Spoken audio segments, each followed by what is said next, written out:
So here's what we're going to do now. We are going to do our warm-ups for our hips.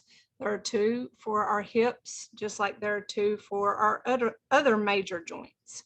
So when it comes to our weight-bearing joints, our hips, our knees, and even our ankles, sometimes those are more complicated for people that have strength issues or fear of falling, people that have problems with balance, because you're relying on your weight-bearing joints.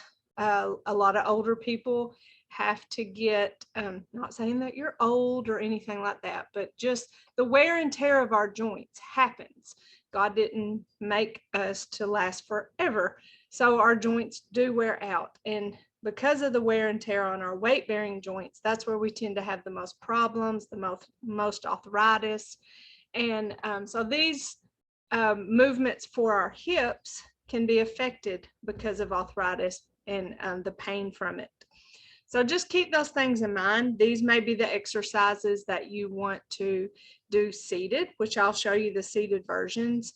Unlike the neck, shoulders, and spine, you know, the movements are the exact same, whether you're standing or whether you're seated. But on the weight-bearing joints, hips, knees, and ankles, it looks a little different whenever you're seated versus standing. So let's go over the standing ones first. So again, we want to think about our body awareness and how we're holding our bodies. I can move this camera just a little bit. So we want to think about our feet being about shoulder width apart. We have good posture, our weights on both legs whenever we begin these movements. The first movement or stretch for our hip looks like this. We shift the weight to one leg. We put the heel forward and the hands go back. And then we pause in the middle as our hands come up, and then our foot goes back into the side, almost like a kickstand. We bring the foot back, feet side by side, and then we shift the weight to the other leg, put the heel forward, hands back, pause in the middle, and then our toe to the side as our hands come up. Let's do that again. Shift the weight, heel forward as my hands go back, pause in the middle as my hands go forward, and my toe goes back almost to like a kickstand, is to the side in the back versus here. If I were to stand like this, my balance would be risky, just like if my feet were side by side. That's the same thing. So that's why we take it out to the side and back a little. It helps us to be more stable. So let's do that again. Shift, heel forward, hands back, pause in the middle, hands forward, toe back. Back to the middle, heel forward, hands back, pause in the middle, hands forward, toe back. One more time. Heel forward, hands back, pause in the middle, toe back, hands forward.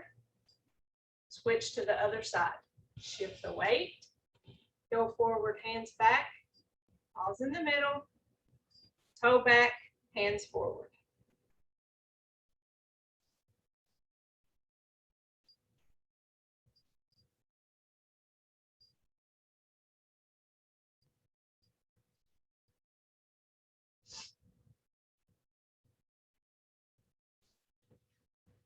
The hands are a counterbalance. So when your foot is back, your hands are forward, and then when your foot is forward, your hands are back. That counterbalances that weight to help you be more stable. But let's just say that's too much for you to do all of that at once. So maybe you're willing to stand up and do the movement, but you would like the safety of a chair. So you have your chair, you totally skip the hand movement, and you put your heel forward, pause in the middle, and then your toe back. So if you, let me push this to the side, holding on, heel forward, pause in the middle, toe back. So I can do this with the chair in front where I'm holding both hands and just completely skipping this movement of our hands. So that's a way to do that movement, holding your chair for assistance. Now, if I want to do this movement seated, put the camera down a little bit, then it looks like this. So even seated, I have my feet about shoulder width apart. I have good posture. And I'm going to put my heel forward, hands back, just like if I were standing. And then I'll bring my foot back to seated position as my hands go forward. So I'll put my heel forward, hands back, bring my foot back to seated position as my hands go up. So seated, I go one foot and switch to the other foot. That's the seated version. So the standing version, I put my foot back, right? So if I'm sitting in a chair and were to put my foot back, then I'm more likely to fall out of the chair. So that's why we don't go back. That's why we go heel forward and then foot back to seated position, because it's not a safe position to be in, to put that foot back in the seated position. So that's the first stretch for our hips for our Tai Chi class. The second movement is a weight shift from one leg to the other. I'm just having all kinds of angle issues with this camera, I'm sorry. All right, so we're gonna shift our weight from one leg to the other, and pay attention to your body remaining upright. So you'll shift the weight to one leg, and then you'll tap that toe out, shift, and tap that foot out. So you're shifting the weight side to side and tapping the foot out that no longer has weight on it. That's what's going on with your feet. What's going on with your hands is you have them stacked like this, and you're going to pull your hands to the direction of which your weight is shifting. So if I'm shifting to this leg, I'm going to take my hands to that side, tap that foot, bring the foot back to center, change my hands, shift, tap to the side. Change hands, shift, tap to the side, change hands, shift, tap to the side, change hands, shift, tap to the side. Notice with my hands, I stay within my frame. So that is like a frame that was perfectly made for my body.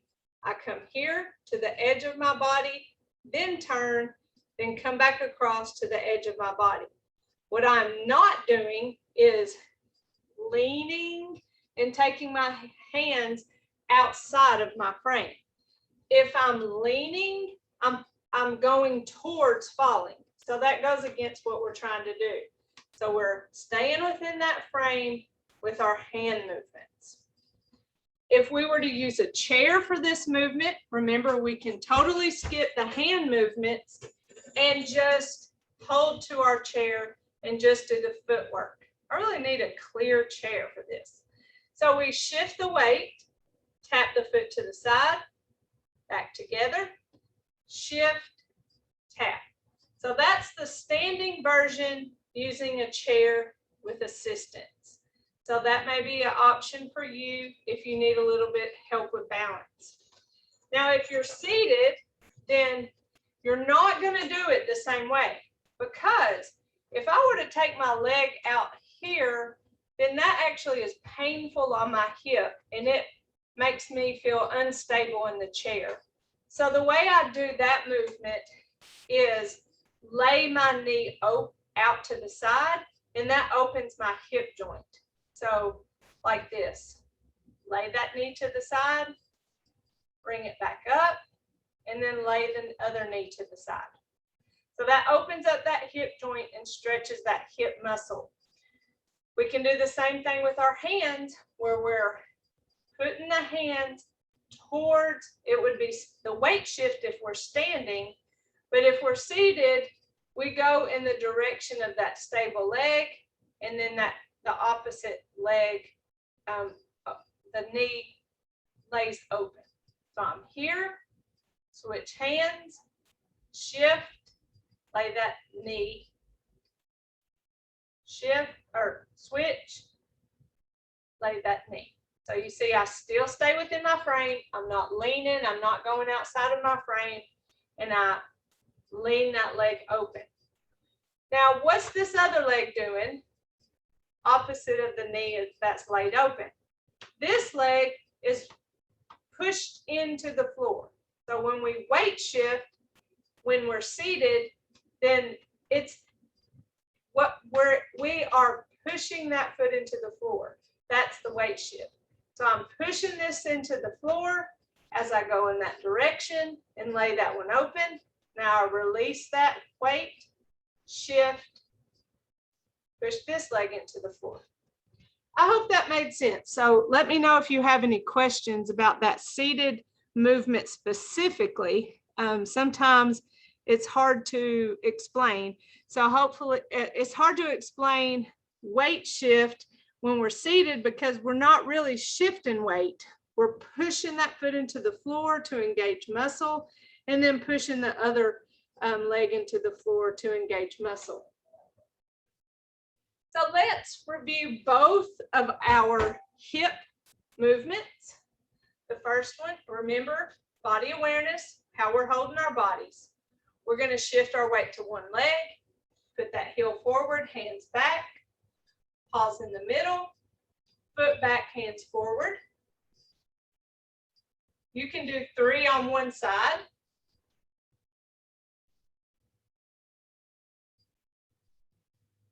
Or you can switch back and forth. Shift here.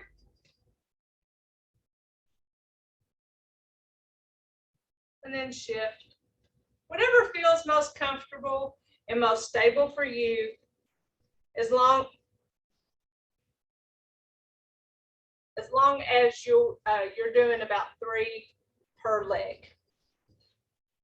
The other hip exercise is weight shifting from one leg to the other, shift, and then tapping out, shift, tapping out, and then the hand movement again, shift, tap, switch, shift, tap,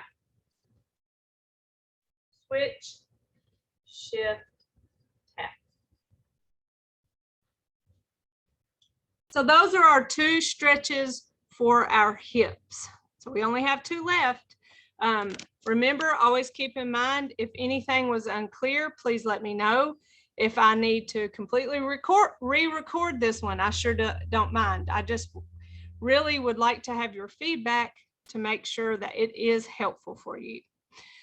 So let's end by saying we have our strength, our friendship, our humility, and put those together and we say namaste.